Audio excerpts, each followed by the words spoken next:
Mga kababayan, eto na naman tayo. Muli natin bobodyakin si Rodante Marcoleta na pilit pinalalabas na si BBM daw ang umutang ng 17 trillion. Kahit alam natin lahat na hindi totoo yan. Alam po ba ninyo kung magkano ngayon ang outstanding debt, ang pagkakautang ng ating bansa? Alam po ninyo kung gaano ang halaga ngayon na utang ng ating bansa? 17 trillion pesos. Pagka mataas ang ratio, nag-aatubili, nagkakaroon ng pag-aagam-agam, natatakot ang mamumuhunan sa ating bansa. Ito yung eksena kung saan nagrarally sila at sinisindihan ang galit ng taong bayan laban kay Pangulong Bongbong Marcos.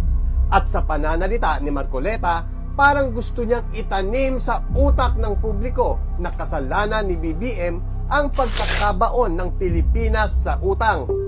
Ironically, katulad ng hindi niya pagtatapat sa SOSE, ganyan din ang ginagawa niya ngayon.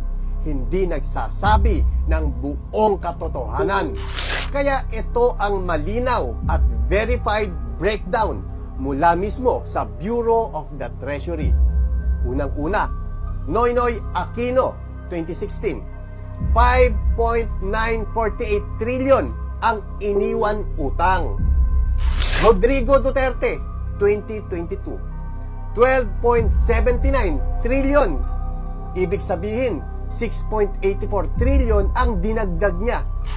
BBM, 2025 April, kabuuan utang 16.75 trillion. Ibig sabihin, 3.96 trillion ang nadagdag sa ilalim niya. Hindi si BBM ang umutang ng 16.75 trillion. Minana lang niya yan. At kung may lumobo talaga ng sobra-sobra, mas malaki ang nadagdag sa panahon ni Duterte kaysa sa panahon ni BBM. Kaya ngayon, sa mga bobong DDS na utak-taho, na sumasalo agad ng propaganda ni Marcoleta. Sige nga, pakidibang, patunayan ninyong hindi kayo naluto sa sarili ninyong mantika ng disinformation. Facts don't lie. Pero si Marcoleta mukhang sinungaling.